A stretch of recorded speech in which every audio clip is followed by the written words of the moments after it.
Having an Instagram-worthy backyard, it's not as hard as it seems. I want to show you 3 incredible backyards that check all the boxes. I'm going to tell you how much they cost and why, and I want to teach you 3 landscape design techniques that are simple and that anyone can use to transform their backyard into that Instagram scroll stopper. Welcome to Landscaping Made Simple. My name is Bobby Kay. I'm a professional landscape designer and general contractor, and I love to help busy people transform their spaces. So before we get into the first design, make sure you stick around at the end of the video because I got 2 special guests that are gonna come on and they're gonna tell us which yard they think is the best, and I think it's gonna be pretty funny. So our first project, we're going out to Fenton, Missouri, and this is a project where there's a big hillside and a monstrous retaining wall and a pool. But the problem is, our client, they didn't want that. They wanted a more usable space. The kids had grown up, the pool's not getting used, and it's just kind of sitting there, right? The other problem is, okay, once you break that wall down, once you take the pool out, what do you do with all this? And this is where the design technique comes into play. And it's essentially a multi-level technique where you're gonna design zones for the different amenities and things you want. Say it's a fire pit lounge, say it's a barbecue station, say you want a synthetic turf area where you can play bags, which are all things they wanted. They got a swim spa, they got a dining table, they have a deck. There's like 6 or 7 zones here. It's kind of crazy. But how you do this is that retaining wall goes away and you've got to make up for that difference. So by splitting the difference up the hill, maybe it's only a 3-foot wall here and another 3-foot wall here and then a 2-foot wall if you do 2 or 3.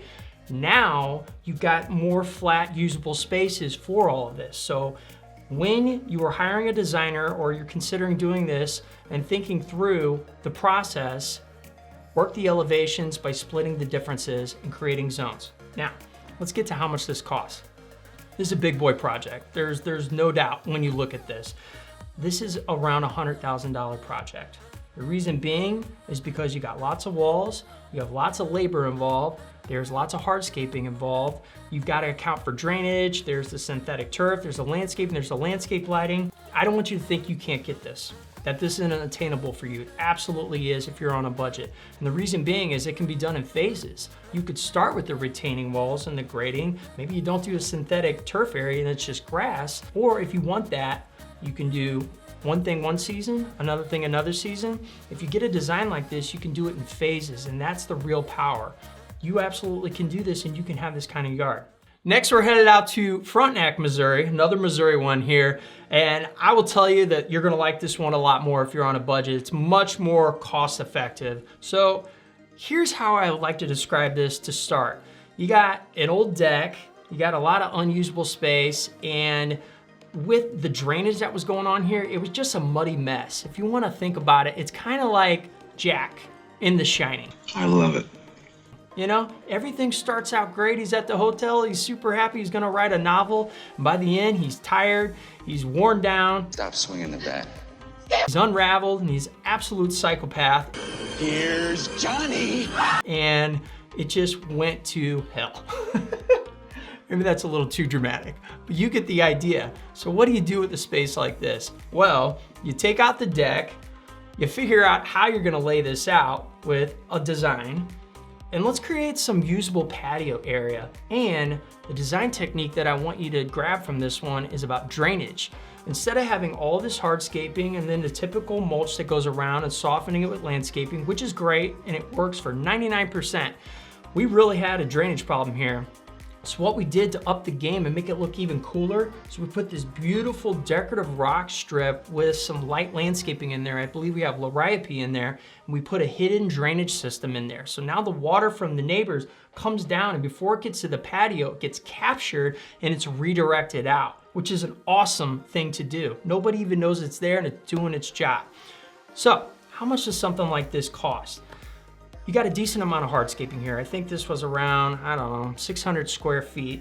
And the homeowner actually ran the plumbing line for the fire bowl, which is great, and provided that. So if we're just talking the hardscaping, the landscaping, the drainage work, and some turf repair, this is gonna fall closer to like the 40K range versus 100 in the last one. So this is one that I think suits 90% of the public. And here's the other thing, you could do this in phases too. You could just do the patio and then get onto the drainage afterwards. It's all up to you and your budget, but know this is a possibility. Absolutely is. Let's go to number 3. And finally, we are headed to, hey, you guessed it, somewhere in Missouri. It's another place in St. Louis, more like the city, but yeah, we're sticking in Missouri. Obviously, we install here in St. Louis. We design all over the country. If you are interested in design, go in the links below. Shameless little plug, but yeah, we do projects here in St. Louis. So here's the problem with this one. This backyard, like, it gets absolutely annihilated, just blasted with sun. I want you to think of like Mad Max. It's nothing but people just wanting water and wanting to hide and get out of this like desert, just saturation of uncomfortability and yuckiness. That is what they were dealing with. They never went in the backyard outside of maybe doing a little bit of a vegetable garden that they had, which was kind of unusable as well. So we took all that out. We created an upper level patio with some dining so they can enjoy the sun and say the spring and the fall. But then when it starts to become that scorcher, they can transition down under a structure.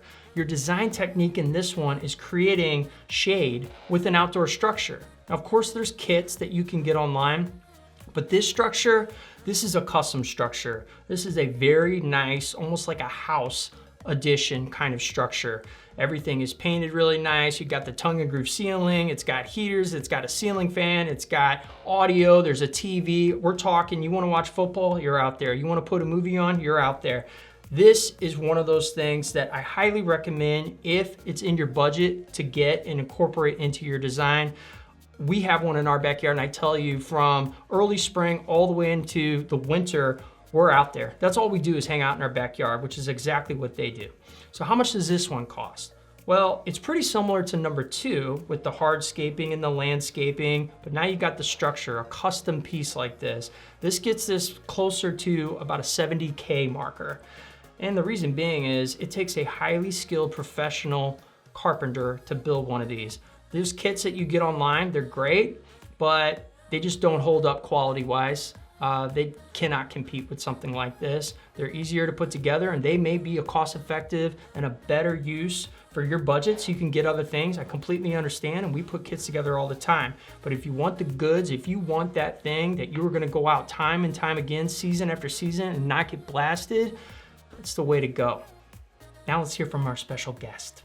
Okay, so it's been a long day. We're at like 10 hours later. I feel like Jack. I'm a little worn down and you know, whatever. I told the kids that I had a question for them, and they're really excited. I think they think this is gonna be a big deal. Here she is. Come on in, kids. I really don't wanna let them down, or you guys. Veda, say hi. Come here. Say hi to that camera. Hi. That one right there. Great. Hi. Bobby, come here. I want to talk to you. You're not in trouble yet. Come around over here on this side. Say hi, Bobby. Hi. To the camera. Just look at that camera and say hi. Hi. Got your dinosaurs, man. Great. Crushed Wendy's. No, what did we do tonight? Denny's. We crushed Denny's. Chocolate chip pancakes. We're tired. It's about bedtime. But here's what I want to do. I've been talking to these nice people for a long time about some really cool designs, and here's what I want you to do. It's one question. Look at this picture. Look at these pictures. Ready? That's number 1. That's number 2. That's number 3. Which one do you like the best? I like the house one. This one over here? Yeah. Number 3? Okay, Veda, which one do you like the I best? like this one. You like the most expensive one. That makes so much sense. Luca, sweetheart, angel. Number 1. And nobody liked the most cost-effective one like Daddy does. So we all have differing opinions. Guys, everybody likes something different. Why don't we do something really nice for the channel? Why don't you ask if they will like and subscribe? Help Would Daddy. you like and subscribe Royalty Families? What does that even mean? I don't know. Anyways, if you want to, yeah, if you want to go deeper down the rabbit hole, check this video out. I got some really cool stuff. Check Royalty. Yeah, Harry. Okay, bye. Was that all? I guess. Bye, Royalty fam. What is that?